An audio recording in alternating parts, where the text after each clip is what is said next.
दोस्तों, अगर मैं आपसे कहूं कि यूरोप का एक ऐसा देश जो अफ्रीका में भी स्थित है तो आपको लगेगा कि ये बात झूठी है।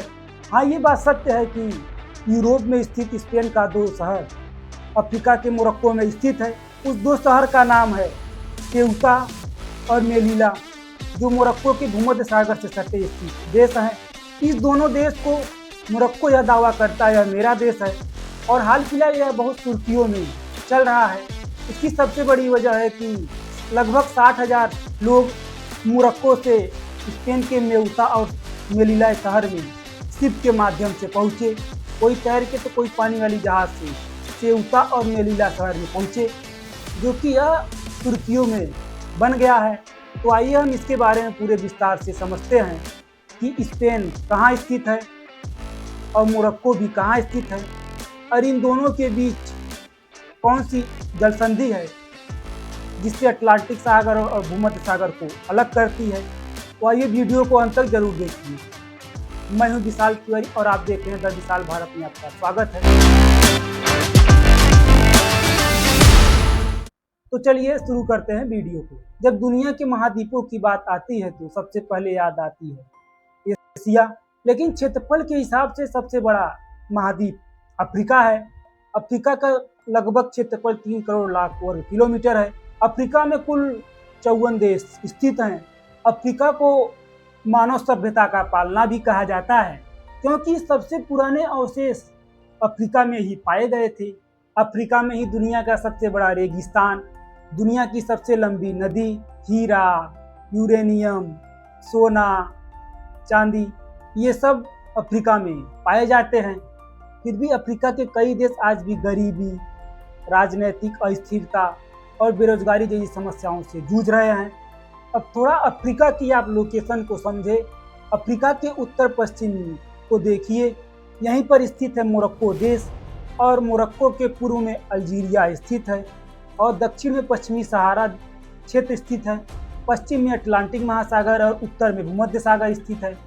लेकिन सबसे महत्वपूर्ण बात यह है कि स्पेन और मोरक्को के बीच में स्थित जिब्राल्टर जलसंधि, जो मात्र 14 किलोमीटर चौड़ा है, यानी अफ्रीका और यूरोप के बीच स्थित जिब्राल्टर जलसंधि ऐसी जलसंधि है जो अफ्रीका और यूरोप को अलग करती है, साथ ही अटलांटिक और भूमध्य सागर को जोड़ती है।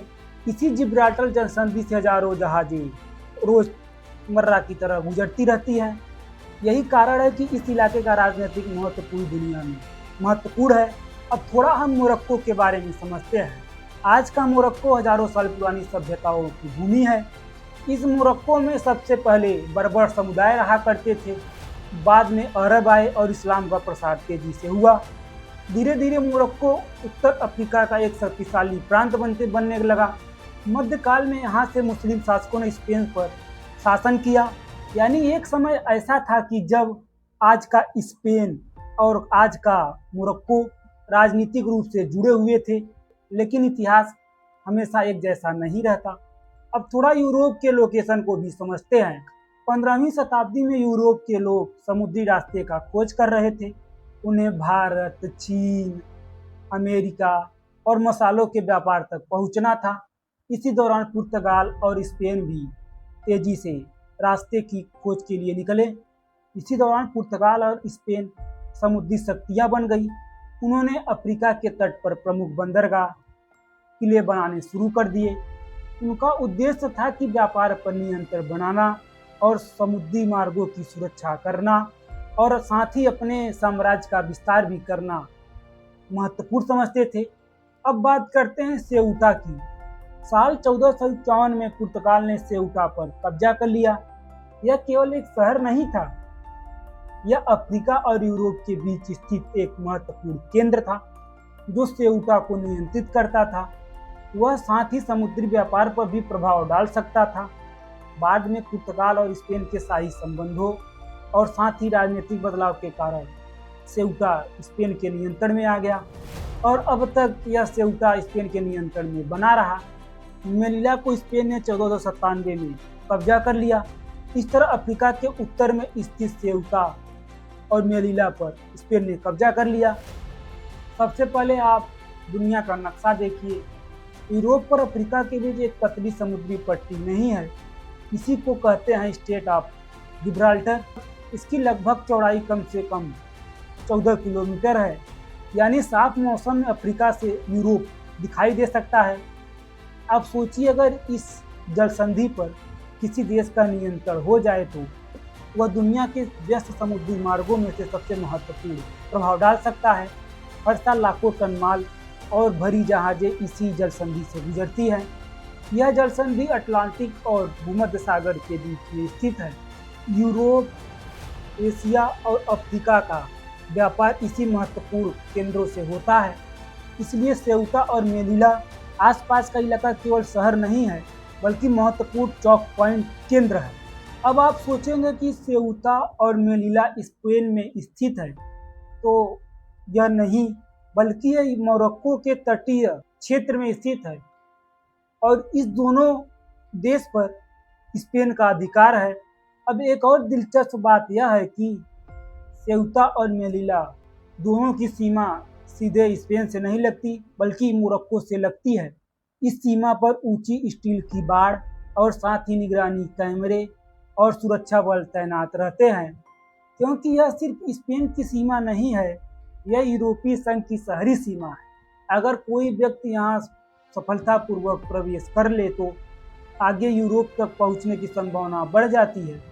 इसी कारण यह शहर अवैध प्रवासन के लिए महत्वपूर्ण केंद्र बन गया। हर साल अफ्रीका से कई सौ लोग अपने जीवन की तलाश में निकलते हैं, तो कई लोग मोरक्को पहुंच जाते हैं, तो कोई लोग सोचते हैं कि मेलिला और सेउटा में पहुंच जाए। अगर उन सब वहां पहुंच जाएंगे तो उनको यूरोप के अंदर यानी स्पेन के अंदर जाने का एक रास्ता मिल जाएगा। सेउता और मेलिला पहुंचने के लिए वे पानी वाली जहाज से जाते हैं, तो कोई तैर कर जाता है, तो कोई बॉर्डर डाक कर जाता है। लोग सोचते हैं कि वहां पहुंच जाएंगे तो हम यूरोप में प्रवेश कर सकते हैं, और इस रास्ते में जाने से कई लोग घायल हो जाते हैं, तो कई लोगों की मृत्यु भी हो जाती है। यूरोप एक तरफ मानवाधिकार की बात करता है, तो वहीं दूसरी तरफ अपनी सीमाओं की सुरक्षा के लिए चिंता करता है। अगर सीमा पूरी तरह खुल जाए तो लाखों लोग अफ्रीका से यूरोप आने के लिए प्रयास करेंगे। इसलिए यूरोपीय संघ ने सीमा सुरक्षा की एजेंसियों को निर्देश दिया कि वह मजबूत निगरानी रखे। स्पेन ने सेउता और मेलिला पर सुरक्षा का लगातार निवेश बढ़ाया। अब सवाल आता है कि आखिर मोरक्को क्या कहता है। मोरक्को का कहना है कि आधिकारिक रूप से सेउता और मेलिला पर हमारा अधिकार है, और साथ ही यह यूरोप के साथ व्यापार, पर्यटन और सुरक्षा सहयोग भी चाहता है। इसी वजह से दोनों देशों के बीच कई बार तनाव बढ़ा। इन दोनों देशों के बीच सीमा तटबंधन के लिए हमेशा तनाव बढ़ता रहता है। साल 2021 में जब हजारों लोग मोरक्को के रास्ते से सेउता राज्य में पहुंचे, तो कुछ लोग समुद्र के रास्ते पहुंचे, तो कुछ लोग सीमा पार कर पहुंचे। स्पेन ने अपने तटीय क्षेत्रों में सीमा सुरक्षा बढ़ाई। इस घटना ने पूरे यूरोप को अपनी ओर खींच लिया। इसके बाद स्पेन और मोरक्को ने अपने सीमा प्रबंधन पर फिर से बातचीत शुरू कर दी। हाल के वर्षों में लगभग मोरक्को से 60,000 लोग सेउता और मेलिला के क्षेत्र में पहुंचे। वहां पहुंचकर उन्होंने कई दुकानों के अंदर घुसकर सामान लेकर भाग रहे थे, जो कि यह इस वीडियो में कैद है, आप देखिए।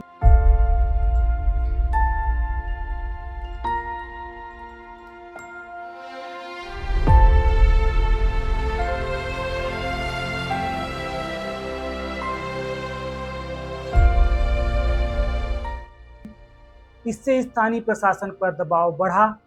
स्पेन ने सुरक्षा व्यवस्था को मजबूत की, जिससे लोग इस स्थल पर न पहुंच पाए, और साथ ही मोरक्को ने भी अपनी तटीय सीमा पर निगरानी बढ़ाई।